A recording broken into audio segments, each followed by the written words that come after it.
ओम शांति। आज 13 जुलाई 2021 के ईश्वरीय महावाक्य।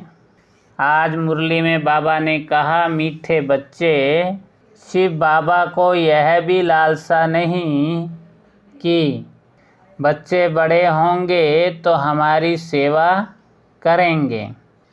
वह कभी बूढ़ा होता नहीं। बाप है ही निष्काम सेवाधारी। प्रश्न है, भोलानाथ शिव बाबा हम सब बच्चों का बहुत बड़ा ग्राहक है, कैसे?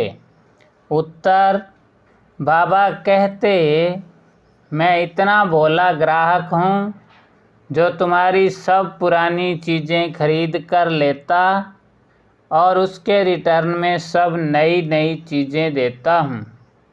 तुम कहते हो बाबा ये तन मन धन सब आपका है, तो उसकी एवज में तुम्हें ब्यूटीफुल तन मिल जाता, अपार धन मिल जाता। गीत भोलेनाथ से निराला और कोई नहीं, बिगड़ी को बनाने वाला और कोई नहीं। ओम शांति। ये भक्ति मार्ग में गीत गाते हैं। जो भी गीत हैं सब भक्ति मार्ग के हैं। उनका भी अर्थ भाव समझाते हैं। बच्चे भी समझ जाते हैं कि भोलानाथ किसको कहा जाता है। देवताओं को भोलानाथ नहीं कहेंगे। गाया हुआ है, सुदामा ने 2 मुट्ठी अन्न की दी तो महल मिल गए, तो भी कितने समय के लिए? 21 जन्म के लिए।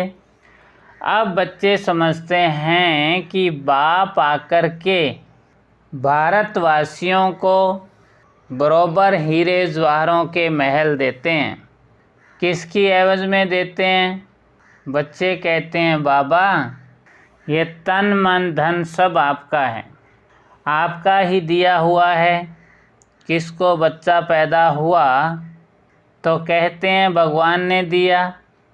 धन के लिए भी कहते हैं भगवान ने दिया। कहने वाले कौन है? आत्मा। भगवान अर्थात बाप ने दिया। बाप कहते हैं सब कुछ तुमको अब देना होगा, उसकी एवज में हम तुमको बहुत ब्यूटीफुल तन ट्रांसफ़र कर देंगे, अपार धन देंगे। लेकिन किसको देंगे? ज़रूर बच्चों को ही देंगे। लौकिक बाप से अलग काल के लिए धन मिला है। बेहद का बाप हमको बेहद का वर्षा देंगे। बाप समझाते हैं ज्ञान और भक्ति में रात दिन का फर्क है। भक्ति में अलग काल के लिए मिलता है। धन है तो सुख है। धन के बिगर मनुष्य कितने दुखी होते हैं। बच्चे जानते हैं बाबा हमको अथाह धन देते हैं, इसलिए खुशी होती है। सुख धाम में तो सुख की कोई कमी नहीं। हर एक को अपनी अपनी राजधानी है। उसको कहा जाता है पवित्र गृहस्थ आश्रम। तो बाप कितना भोला है, क्या लेते हैं और क्या देते हैं।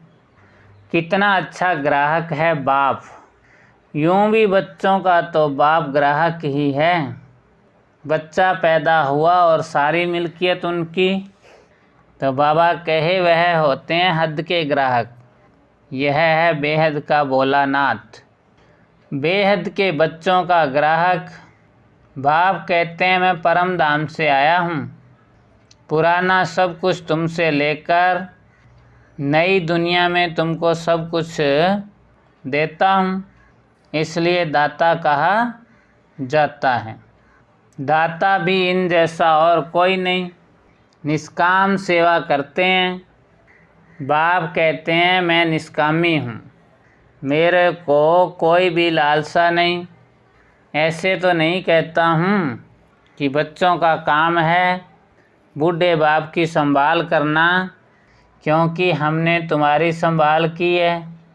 नहीं, ये कायदा होता है बाप बूढ़ा हो तो बच्चे उनकी संभाल करें।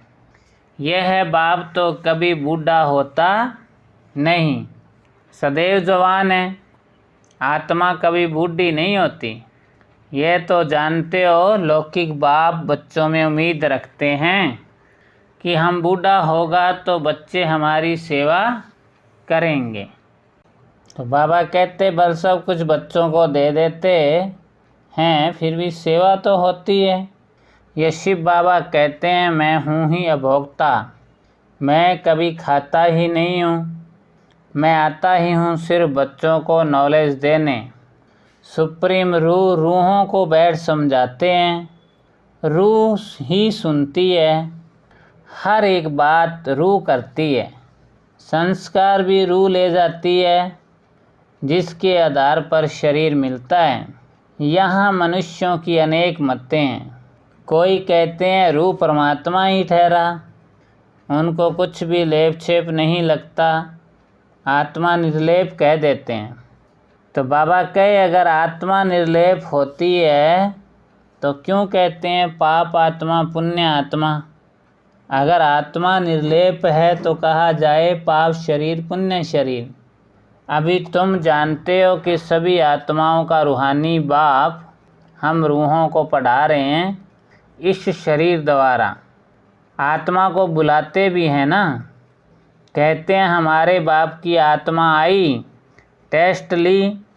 आत्मा ही टेस्ट लेती है, बाप तो ऐसा नहीं कहेंगे, वो तो अभोक्ता है। ब्राह्मणों को खिलाते हैं, आत्मा आती है, कहाँ तो विराजमान होती होगी। ब्राह्मणों आदि को खिलाना भारत में कॉमन बात है। आत्मा को बुलाते हैं, उनसे पूछते हैं, फिर कई बातें उनकी सच्ची भी निकलती है। ये पितर आदि खिलाना ये भी ड्रामा में नूंद है, इसमें कोई वंडर नहीं खाना चाहिए। बाप नटशेल में ड्रामा के राज बताते हैं, डिटेल तो इतनी ड्रामा की समझानी दे नहीं सकते, एक एक की समझानी में ही वर्ष लग जाए। बाबा कहते हैं बाप को ही पतित पावन लिबरेटर कहते हैं, दुख हरता सुख करता भी उनको ही कहा जाता है। वह है निराकार। शिव के मंदिर में जाकर देखो, वहाँ लिंग रखा है, जरूर चैतन्य था तब तो पूजा करते हैं। यह देवता भी कभी चैतन्य थे, तब तो उन्हों की महिमा है। नेहरू चैतन्य में था, तब तो उनका फ़ोटो निकाल महिमा करते हैं। कोई अच्छा काम करके जाते हैं तो उनका जड़ चित्र बनाए महिमा करते हैं, पवित्र की ही पूजा करते हैं। कोई भी मनुष्य की पूजा नहीं कर सकते। विकार से पैदा होते हैं ना, तो उनकी पूजा नहीं हो सकती। पूजा देवताओं की होती है जो सदैव पवित्र होते हैं। तुम जानते हो बाप आया था, फिर संगम पर आया है स्वर्ग की स्थापना करने, फिर द्वापर से रावण राज्य शुरू होगा। रावण राज्य शुरू होने से झट शिव का मंदिर बनाते हैं। धारणा के लिए मुख्य सार, पहला पॉइंट, माया के तूफानों को भगाने के लिए बाप को बहुत बहुत प्यार से याद करना है। आत्मा को योग अग्नि से सच्चा सच्चा सोना बनाना है। सेकंड पॉइंट, बेहद का वैरागी बन इस पुरानी दुनिया को भूल जाना है। दुनिया बदल रही है, नई दुनिया में जाना है, इसलिए इससे संन्यास ले लेना है। वरदान, ज्ञान के पॉइंट को हर रोज रिवाइज कर समाधान स्वरूप बनने वाले बेगमपुर के बादशाह भाव। ज्ञान की पॉइंट जो डायरियों में अथवा बुद्धि में रहती है, उन्हें हर रोज़ रिवाइज करो और उन्हें अनुभव में लाओ तो किसी भी प्रकार की समस्या का सहज ही समाधान कर सकेंगे।